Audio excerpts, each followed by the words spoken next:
Hold up. Every day I wake up, wake your ass up. The Breakfast Club. Y'all finished or y'all done? Morning, everybody. It's DJ NV, Jess Hilarious, Charlamagne the Guy. We are the Breakfast Club. Loren LoRosa is here as well. We got a special guest in the building. Yes, sir. New York City Public Advocate Jumaane Williams. Welcome, brother. Good morning. Peace and blessing, love and lights. Honored to be here with y'all. Brooklyn's own. How you feeling, man? I'm individually doing well in an increasingly crazy world. How about yourself? Man, blessed, black, and highly favored. Yeah. That's all we can say. Yes, That's sir. all we can say. Yes, You know, sir. you're the New York City Public Advocate. The Public Advocate is often called the city's watchdog, right? Yes, sir. Who are you watching the most right now? I mean, I got to tell you, the last 4 years was crazy in New York City, and I'm so glad we are past the prior administration. So I'm excited for the current administration. But my job is generally to make sure that the government is working on behalf of people. So I usually don't say it's not friends or foes. Like whichever way the city is moving, making sure it's just moving on behalf of the people. How do you define the role of public advocate in a way that goes beyond issuing reports and holding hearings? Well, It's almost like, what's the definition of a public advocate? In so depth? the best thing would be probably an ombudsman. Like, but the charter allows for several things, including introducing legislation. We do reports and what have you. There's 5 charter mandated things, but the 6th one I just call the bully pulpit. And so we have the ability to lift up issues by the virtue of being citywide. So our voice can match the mayor or even match the council. So that's really, really important because things can fall under the cracks, and I don't have to answer to anybody. So it makes it a lot easier when I have to, unfortunately, push back against some pretty powerful folks. How do you ensure your office actually gets results for everyday New Yorkers? Well, one thing that happened, which was great, a couple public advocates. We did it when I first came in. Thankfully, it was a charter commission that prevented our office budget from being cut by a certain amount. So actually, Bloomberg, then public advocate Betsy Gotbaum, he just slashed her budget. She was pushing against him. He didn't like it. They can no longer do that, and so that's very helpful. Oh, wow. So you don't have to think about if somebody's gonna cut your budget. And so we make sure that we have the office staffed with people who can do the job that we ask them to do, which is great. And I think people look for us to be kind of at least the moral conscience of the city to help push in the right direction. And it often depends who's holding the seat. So the previous public advocate very well, Tish James, who's now the AG. Love Tish. And so some big shoes to fill there. But I think we've done a decent job of holding people's feet to the fire and even pushing uncomfortable conversations. So it's really the main thing. Using the powers that we have, we've actually passed more legislation than all the previous public advocates combined. So I'm pretty proud about that. How do you? Go ahead. Go ahead. I'm sorry. Now, I was going to say, we were told, the way I do politics, I was told that actually we wouldn't be able to be successful. So being able to prove that you can do politics a different way and still have an impact was very important. You said that because it's so community first, like actual action. Is that why you were told it wouldn't work? Well, when I first came in, I was told I was too principled.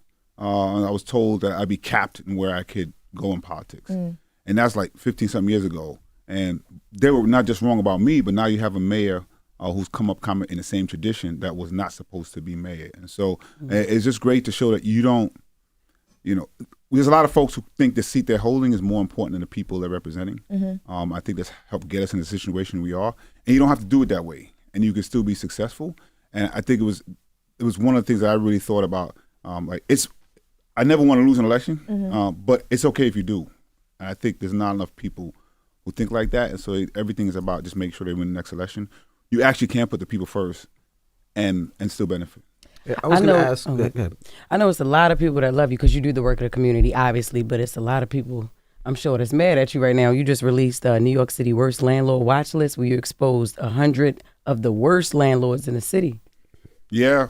The one, I got to tell you, is the difference of releasing that list with a mayor that actually cares about holding them accountable as opposed to getting a check is night and day. And so it's just awesome. This is the 7th one we put out, the 100 worst. So it's night and day between the new mayor and Eric Adams. It's beyond night and day. Oh, talk about that too when you finish this first. Beyond I want to hear this. So, it was 100 worst. We country on the top 10. These are the worst of the worst. The top 2 made history this time. So they have more violations than we've ever recorded on. And they combined have 9,000 violations. They represent an organization called A&E Real Estate, who is actual worst landlords. They have hundreds of buildings in their portfolio. But we looked at 60 with 9,000 across the board. So these are the worst. These are not people who are struggling. These are people who are making money and are deciding to make money by having people live in spaces that are not habitable for human beings. Wow. It's wild. But how do you make sure that, efforts like the worst landlords watch list lead to real improvements in tenants' conditions and not just better data? Yeah. So one, I'm not gonna poo-poo better data. Better data is good, and then but two, what we find is people are able to use this as an organizing tool. That's one of the most powerful things. We've seen it happen time and time again. As a matter of fact, we could combine with this administration to help organize around this in another historic moment. But we also had some bills passed, which we're proud of. So people on the list can no longer self-certify, which is something big, self-certify that they fix their repairs. There are some other things that we're trying to do to make the list even more powerful. But I will say the top person on our list last year, Daniel Obshalom, not only are folks able to use the list to help organize, he no longer has his building, and he was in jail for a little while. Oh, wow. And so we've seen the list be able to help maneuver things in the way that it should maneuver. Still takes far too long, though. So we definitely need more teeth. So what's the biggest violations? With that, right? Like, what steps can city government take to make like the everyday bureaucracy more responsive and less frustrating for residents? Well, I would tell you, even when it comes to the landlord piece, right? The prior administration, they cut their budget. So there's things that I will complain about when it comes to HPD, which is they deal with these issues. But I have to remember, they don't even have as much inspections as inspectors, whether it's Department of Buildings or HPD. So they actually need more inspectors to do the work. Those inspectors the budget was cut and people weren't allowed to rehire. So that's part of the problem. So I believe with this administration, the next budget is going to reflect some additional funding to get these inspectors up so we can do just that. But we also, as I mentioned, need to have more laws that can hold folks more accountable, because there's some frequent flyers on this list that we've seen. And they've been pushed down not because they got better, but because people have gotten worse. Damn. So I'm about, like, folks should lose their building at some point. We have to find a way, like Daniel Obshalom, that is such a rare exception, and it shouldn't be. There's some people who should just not be able to own buildings. And, amongst a lot of communities, period, right? Especially poor and disenfranchised communities, or people just trying to make it. There's just a historic mistrust in government. So how do you build, credibility for your office and also a sense of empowerment for residents?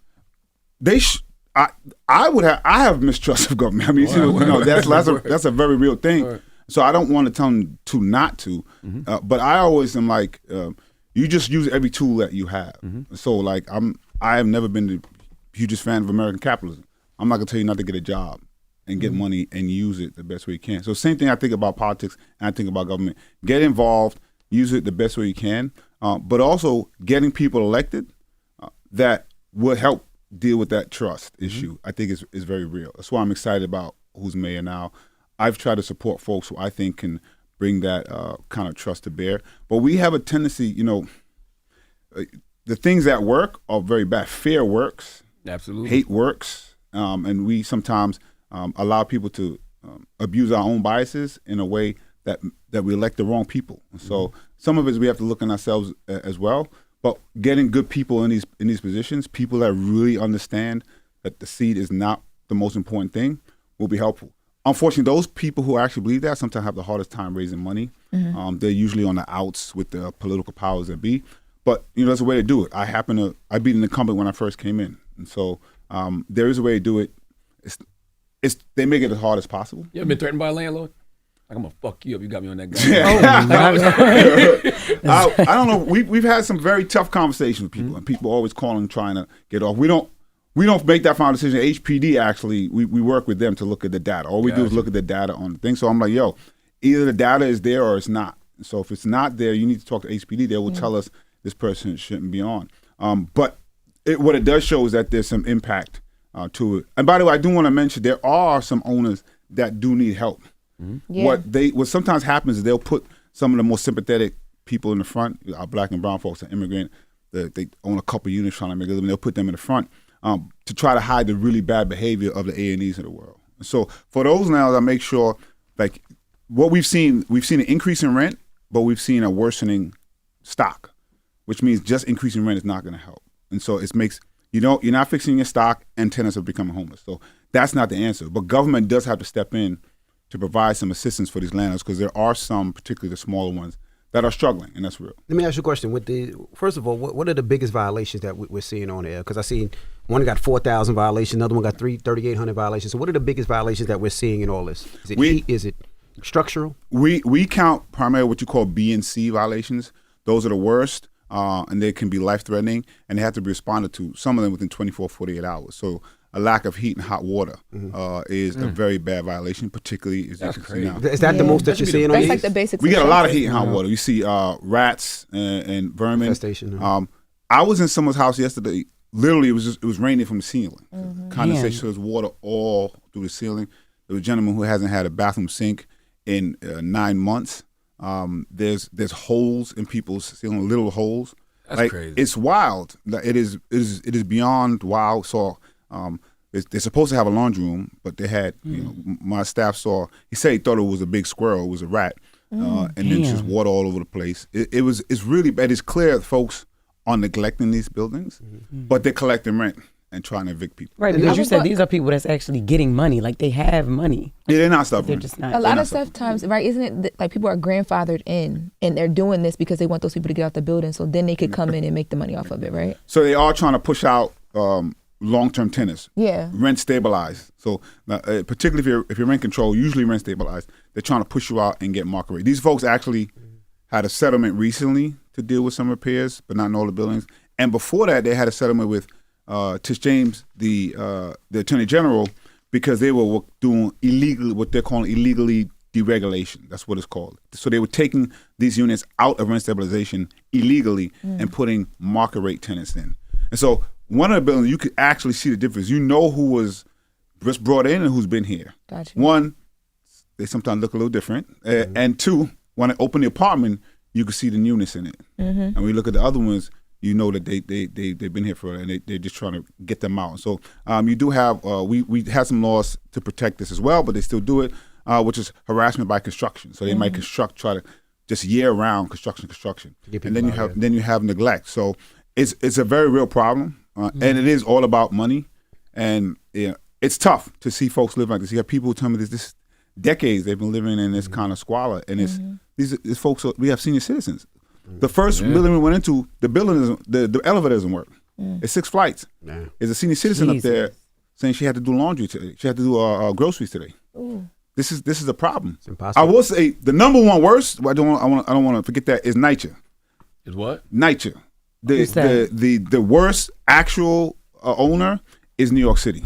Oh, but they're so bad they have to just be in a category by themselves. So these are the private ones. So I was going to ask you that. So Section 8 pays a lot of these people's rents, right? It pay a lot of these. I would assume, right? No. So you might have Section 8, project-based Section 8 in NYCHA. NYCHA is the landlord is New York City. Is 612,000 open violations. So if New York City is the worst landlord, yeah. So why can't we do something with them? Like some of these, you can't put New York City in jail. So what do you do in that situation? So with the private ones, because you can't find them, right? You can't find New York City, or can you? So with the private ones, they're not getting Section. They're getting people's money. Like this is not. Some of them may get Section 8, but the vast majority of them is not. They're just getting people's money. Right. With NYCHA, there's a few problems. There's two. One, they have been. They need a lot of money. They probably need $80 or $90 billion just to get up to speed. Like that's not even for maintenance. We're gonna get that money from Donald Trump, and the state only puts so much. Some of these governments have zeroed out how much they're paying. So we got to get that money. But you say Trump, but this has been going on for decades. Correct. But you're gonna get even less with Trump. But you're correct. This is not just Trump has exacerbated long existing things. But now he just don't give a F. Like I don't. But before that, NYCHA was underfunded. The federal government has been trying to get out of public housing business for quite some time. And then the second part is mismanagement. So New York City has been mismanaging NYCHA for a very long time. So we need to focus on the money, but even the management of the money. You have people stealing the little bit of money that we were getting. So there's a huge problem there that we're trying to crack. But it's been increasingly difficult. It's crazy that, and not to say that you're not wrong for it, but it's crazy for somebody on this list, and they looking at my name's on the list, but New York City's on the list. Huh? No, he's MV's not. name is not on the list. not. Clarify that up. That sounded crazy. No, I said that's crazy to see He's somebody's making name. a hypothetical. I said it's crazy to see somebody's name on the list, but then you also see New York City on the list. Yeah. So it's like, what do you do in that situation? Because New York City is just effed up as I don't want to name no names, but somebody on the You list. should name names. It's okay. Let's say Peter Fine. I'm just looking at number 5. Peter Fine's on the list, right? But Peter Fine might be looking at it like, damn, I'm on the list, but the whole New York City is on the list. He should say that. That's a good point. You know what I mean? So it's like Exactly. he's like, I'm just doing what the government's doing. And a lot of landlords do feel like the list unfairly shames them. I don't know what that means unfairly if you're telling me that these people are living in the conditions they live in. It's not Right. unfair. It should shame them. So you should just fix the buildings. Like if you on this list, like you worked to get on this list for the most part. And if you're in the top 10, you got nothing to say. But if you could lock them up in jail, which if they're doing what they should be in jail. Who do you lock up from New York City? If New York City, you just said have 62,000 units? 612,000 open. 612,000 units? Who locks them up? Who's I'm with you. Like I'm trying. Like, that's we're trying. crazy. That makes no sense. And so the things that we have most responsibility of right now is management. And I feel like with this incoming administration, again, like I said, it's night and day. They may focus on the management part to at least manage the money that we are getting a lot better. And then we do need city, state, and federal government to step up. Like $80-90 billion, that's what it be. I don't think you can fathom like how much money that is needed just to bring NYCHA up to speed to where we are right now, not even the maintenance. Now, you said night and day, so break down Mandani and Eric Adams. Man, that's You keep sucking your teeth every time you hear him. Eric Adams pissed you off. Bro, first of all, he misuses grace. He used the color of his skin as both a weapon and a shield. And he governed from the point of how unethical can I be without being illegal. That is a terrible. He'll be remembered as disgust and disgrace, in my opinion. That administration, like, it was harmful for black and brown folks. You don't pay for that for years. You only get to mess up but once. And he still believes that he's a victim in all this. And he's still talking crap when I wish he would just go away. The amount of people accused of corruption still coming out, and you're the leader and you take no responsibility for that is insane. I saw an advertisement once. It was the best advertisement I ever seen of an attorney. It said, just because you did it doesn't mean you're guilty. And I think that's one of the mottos that he lives by. Wow. Why'd you never want to run? For mayor? Yeah. I was honored that people were asking me. That's a really hard job, man. I don't think people really. It's the second hardest job in America. I know.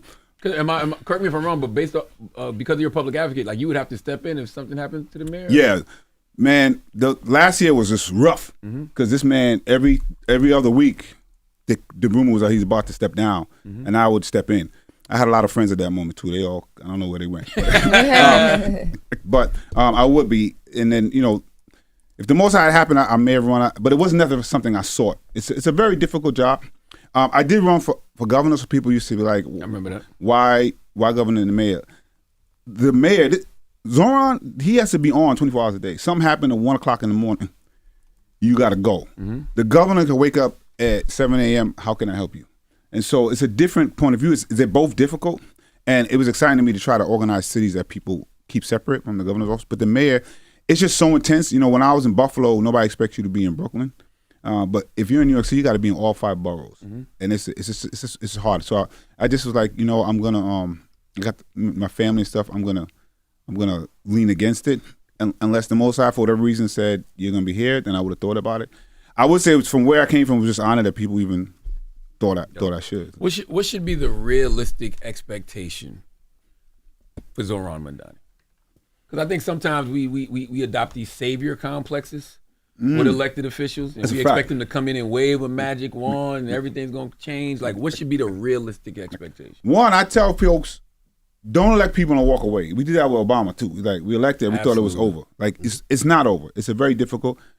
You should hold everybody accountable, even the folks that you put in. I call myself a pragmatic optimist, but I do think we can move the ship really hard if we need to. But you got to be pragmatic on how, when, and why. And sometimes that's the difficulties. And I do think there are some major changes that we can do around affordability and how we view public safety. What I've asked folks, and I can tell folks, at least just come along for the ride. So I don't know if you expect magic in 30 days.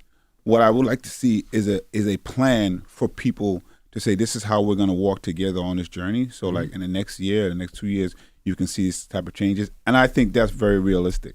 But, to turning the page all of a sudden is hard, particularly when the shit's been going so wrong for such a long time. But you shouldn't get. What I don't want, the opposite is people to get a disillusion. Oh, we can't make this change. We can't. We absolutely can. It takes a little time, but we absolutely can. You get the right people in, and you hold them accountable and help them push in a certain direction. When you gave your speech at Mondani's inauguration, it was like really emotional, but you talked a lot about like how local government can like re-inspire people to do exactly what you're saying, like actually get things done. Why was that the moment for you to kind of talk back to the little black boy that is still inside of you? Well, it was all about inauguration, so I just want to make sure I put that out. It was Mondani, myself, and the comptroller, Mark Levine. But that was I tried to use whatever microphone I have to try to push issues that I care about. When I first got elected, I did a speech, talked about mental health, myself and younger me. And this time I thought it was important because I'd never said those positive words to myself. So that was like the first time, which is why I got so emotional. But I know that there's a lot of people who have never heard them and never said it to themselves. Wow. And, I want them to be seen and be heard. What's been amazing is the amount of men that have come up to me, particularly black men, like hard men, like that like felt that. And just that was great. That was crazy. I'm sorry, but that was crazy. It's all good. Hard men that felt that was wild. I mean, I didn't phrase it that way, you know what I mean? I didn't say I did something when I said they felt, but it's all good. I just, I can't be, I didn't say it. But the fact that there's so many people walking around with pain and having dealt with stuff. Mm-hmm. And I imagine you walking around with that and somebody step on your foot, that's a whole different response. Yeah. So the mental health piece has always been super important to me. And so I felt there was going to be a spotlight at time. What better time to try to make sure people feel seen? Did you ever personally feel like you were worthless until like you received your title? I dealt with work. I still deal with self-worth issues in a way that people don't understand. But the thing that was most helpful to me, one, I'm a firm believer in the Most High, and I've been in therapy for like 8-9 years. Mm-hmm. That's probably the best thing that I've ever done. It's allowed me to be able to be married with children. It's allowed me to help deal with the sense of worth issues. I think folks, for whatever limited success I have, felt like I don't always see what they see. Like I deal with criticism much better. I can accept that more than I can deal with compliments. So sometimes, man, people give you compliments. It's not. Feels funny sometimes. Yeah, I'm not feeling like I can't. It's imposter syndrome.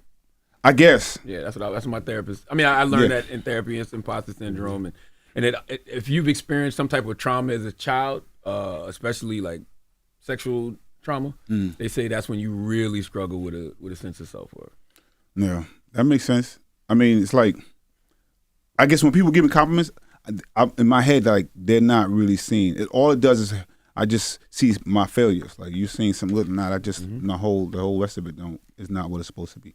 But therapy has helped a lot, and I just realized that there's a lot of people like that.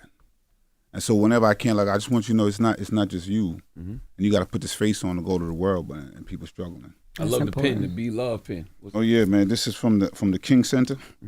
Everything I do, I try to move in love. It's helped me grow in spaces. When it comes to like even the LGBT community, the trans community, I've had to do a lot of growth, and that's just because I try to focus on love. So I try to find a space where love can guide me, and it usually can help bring you back to where you need to be. I think if we all move like that, it will be awesome. Because right now, as I mentioned, they're using our biases against us, and they're doing it very successfully. But Kingian nonviolence and Kingian thought has just guided my life in a special way. So this button represents that. Is it any significance, real quick, with your beads that you wear? No, I like beads. I know they have like because they do have deep meaning, and I see. I feel bad. I feel like I let people down when they ask me. No. I just thought it had some type of correlation because with the be love and everything. But yeah, I see. I know the significance of beads, and I just want to know. What's the significance? Yo, come on with all that. Like it depends on the bead. Be love. That's real. Yeah. You know what I mean? All right. Yeah. We have New York City Public. But what else is on your agenda for the remainder of this term? The budget's about to come up. So we're trying to see if we can affect both the state and and the local. State is coming up on April, and there's some stuff we want to get in there, especially about. Oh, that's for you. Oh, I just thought for me. Oh, I thought he was wiping his nose. What are you talking about?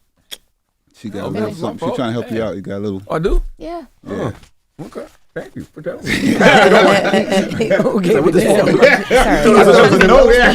I didn't know. I thought I was shiny. I could be. Yeah. You got the boogie, go ahead, man. Go ahead, continue. So there's some stuff in the budget we want to make sure we get to. One, we definitely need to raise some revenue. They always act like it's about taxing everybody. It's not. It's just the wealthiest among us, which if you need funding, you can only go a couple places, and so that's one of them. But there's some stuff that we want to get funded. So people talk about raise the age, and they talk about bail reform. It hasn't impacted the way they think it has. But one of the things that's been missing, with that law, you were supposed to fund some programs that would help guide the young people who would normally be going to adult court, and even with bail reform. Those things were never funded. And so it's frustrating when we hear people complaining, but you never did the thing that we're supposed to do. So we want to make sure funding goes there. And the city budget is going to be coming up in June. We want to make sure that we don't cut the safety nets that are going to make things worse, which is hard to do when Trump is threatening cuts, and we're in the city's already in about a $2 billion hole, which is a big problem. But continuing to change how we look at public safety has always been a big thing for me. I think we're in a space where people finally understand that our law enforcement partners are partners, but they can't do it themselves. And everybody finally agrees with that. Even law enforcement agrees with that. And so what are the other parts of public safety that have not been properly funded and structured? And so we want to be a huge part of that. And governing is hard. And so I think the new mayor is going to need some help making sure that everything stays on track. And we want to make sure we help with that governance, because campaign is one thing, but you get in there and the reality smacks you up. And that's right. It's a hard job. The nurses is striking. It's a lot. Lord have mercy. My sister's on there. She's a nurse practitioner. Wow. Shout out Janine Williams at Morningside. It used to be called St. Luke's, where I was born. But there, it's wild because a few years ago, everybody was banging pots and pans. Oh, y'all heroes, thank you. Yeah. Now they're like, that's right. Right. can we get some fair money and safe working conditions? So they And they fighting for that. Yeah, what happened to essential? I thought they were essential. What happened? Yeah, till you ask for that money. That's right. Jumaane Williams, ladies and gentlemen, New York City public advocate. Thank you for joining us so much. Thank you for having me. Appreciate all of y'all. It's the Breakfast Club. Good morning. Hold up. Every day I wake up, wake your ass up. The Breakfast Club. Y'all finished or y'all done?